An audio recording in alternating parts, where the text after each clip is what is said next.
em tornar-se floresta, naqueles dias os surdos ouvirão as palavras do livro e os olhos dos cegos verão no meio das trevas e das sombras. Ou seja, o profeta Isaías vê aquilo que a fé produz em nossas almas. Ou seja, a fé é essa audição sobrenatural que nos permite captar a voz de Deus. É esta visão sobrenatural que nos permite ver a luz de Deus, não com os nossos olhos naturais, mas com a nossa alma. Ora, os surdos ouvirão as palavras deste livro, e os olhos dos cegos verão no meio das trevas e das sombras. Ou seja, quando a fé entra em nosso coração, nós começamos a ouvir Deus nos falando em sua palavra.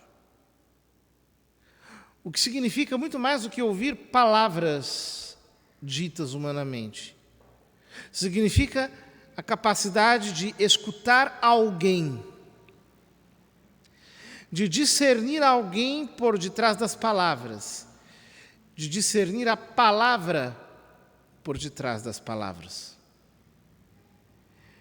Ver nas trevas e na sombra significa contemplar na penumbra da fé, que nos faz, na escuridão dos sentidos, compreender que Deus é Espírito, e que Ele busca adoradores que o adorem em espírito e verdade, portanto, homens e mulheres que são sensíveis à voz dEle.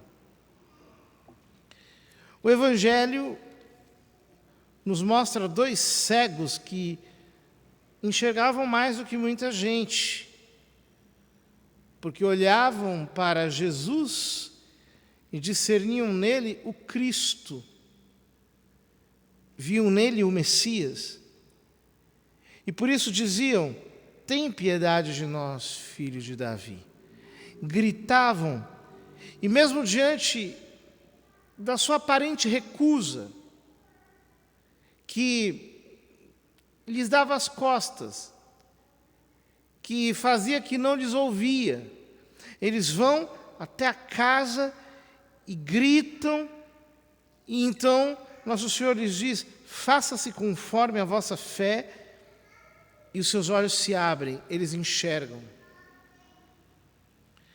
Ou seja, nós somos convidados por Deus a insistir nesta súplica contínua, como o nosso Senhor mesmo havia dito: buscai e encontrareis, batei e abrir-se-vos-á, pedi e dar-se-vos-á, fazei todo esforço para passar pela porta estreita. É a insistência de quem diz: aumenta a minha fé, eu quero te ver, eu quero te contemplar, eu quero saber quem tu és, eu te quero conhecer. Esta oração insistente, contínua, que prepara a nossa alma para o momento em que o Senhor brilha dentro dos nossos corações, segundo os dizeres do prólogo de São João: a luz brilha nas trevas.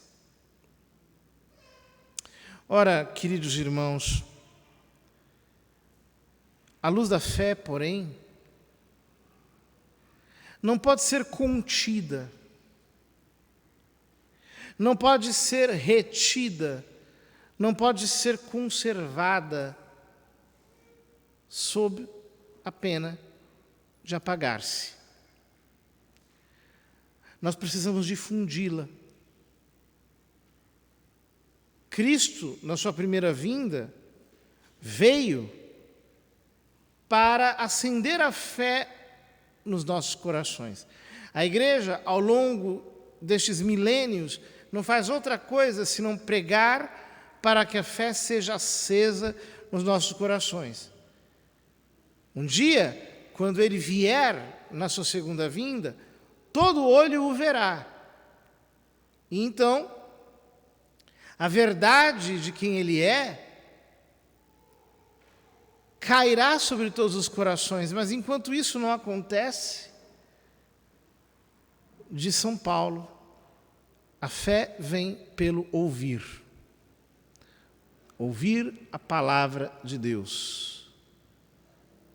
Nós temos que pregar. Nós temos que anunciar o Evangelho. Nós temos que levar as pessoas que estão à nossa volta a conhecerem Cristo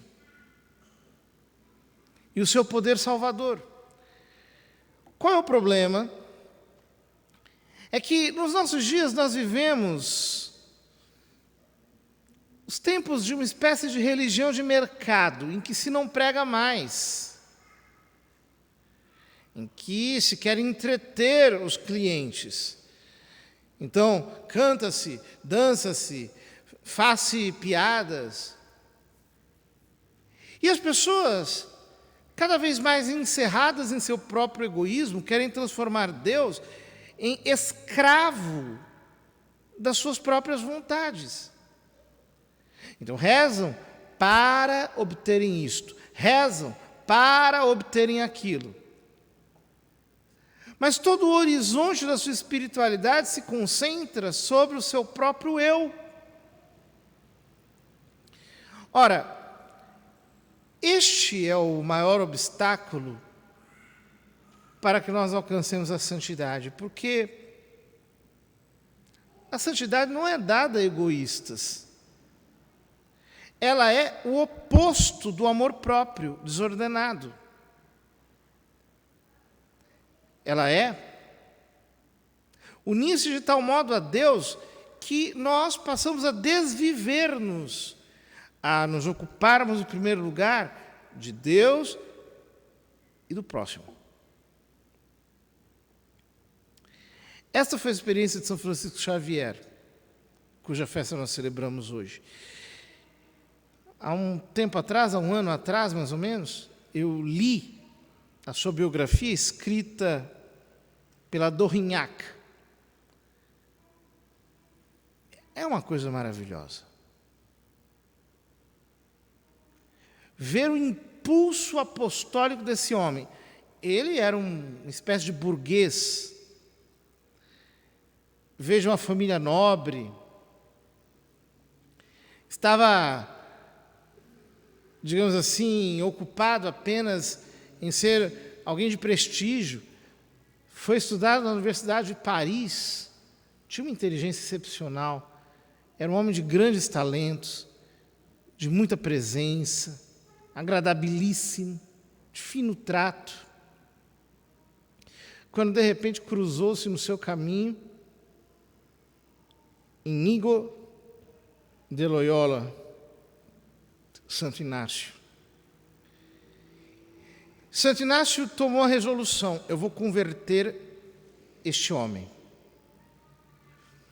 Santo Inácio já havia dado privadamente os exercícios espirituais para Pedro Fabro, que foi o primeiro sacerdote da Companhia de Jesus, o qual se tinha convertido verdadeiramente ouvindo as suas palavras. Então, quando Pedro Fabro, com quem morava Francisco Xavier, viajou, Santo Inácio aproveitou aquele momento de solidão e foi investindo o seu tempo precioso até que aquele homem que resistia tanto, de repente, caiu como uma árvore atingida por um machado e se converteu. A partir daquele instante, São Francisco Xavier se tornou um apóstolo zeloso. Só queria saber da glória de Deus, da maior glória de Deus, como diz o lema da companhia, e começou a ir de um lado para outro, perseguindo o mesmo trajeto de Santo Inácio. Primeiro servindo os leprosos, depois dando catequese para as crianças, para os adultos. E aquele rio caudaloso da vida divina extravasava dele, a tal ponto que, quando os 7 primeiros jesuítas se espalharam, logo após a fundação da companhia em Roma, São Francisco Xavier se dedicou às missões. Foi para Portugal, de Portugal enviaram-lhe para as Índias, ele pregou o evangelho nas Índias, converteu multidões inteiras, de lá foi para o Japão, em 3 meses aprendeu a língua japonesa, com absoluta fluidez, e morreu quando estava para entrar na China. Tinha fome de converter os chineses. A sua dedicação, o seu zelo apostólico era um negócio absolutamente inalcançável. Por quê? Ele pegou fogo e tinha que pegar fogo no coração de todos aqueles com quem ele se encontrasse. Ora, os cristãos dos nossos dias não estão nem aí para os outros. Querem apenas obter coisas para si, algum privilégio, algum favor, querem estar numa posição segura, tranquila. Suas ambições são ter a casa própria, um carro bom, um emprego estável. E por causa disso não conseguem compreender a urgência que a dedicação apostólica requer de todos nós. Não é possível para um cristão viver assim, preocupado apenas com as suas coisinhas, a sua família, a sua profissão, e pronto, reza um pouquinho, tem um pouquinho de amor a Deus, e isso não é cristianismo. O zelo pelo próximo, o amor. A Companhia de Jesus foi fundada por Santo Inácio com esse objetivo, de levar o segundo mandamento, o mandamento da caridade, até as últimas consequências. Santo Inácio coloca logo no início das constituições da companhia: o fim desta companhia não é somente alcançar a santidade dos seus membros, mas é levar ao próximo a chama da caridade. Nós vamos pensar mais sobre isso, queridos irmãos. Qual é o zelo que nós temos? A igreja nos está pedindo, agora mesmo, nesses dias, acontecia a Assembleia Eclesial da América Latina, a igreja querendo novamente lançar aquele clamor que foi feito em Aparecida. Discípulos missionários. Para convencer os batizados de que nós temos que, todos, assumir com zelo a nossa missão apostólica. Mas os nossos ouvidos ainda são moucos, os nossos olhos são cegos. Parece que nós não enxergamos os outros, parece que nós não escutamos a urgência de levar a palavra de Deus a quem estiver no nosso caminho. Nós não queremos entreter ninguém. Nós precisamos trazer consciência da fé, conhecimento de Deus, profundidade na palavra. Não podemos liquefazer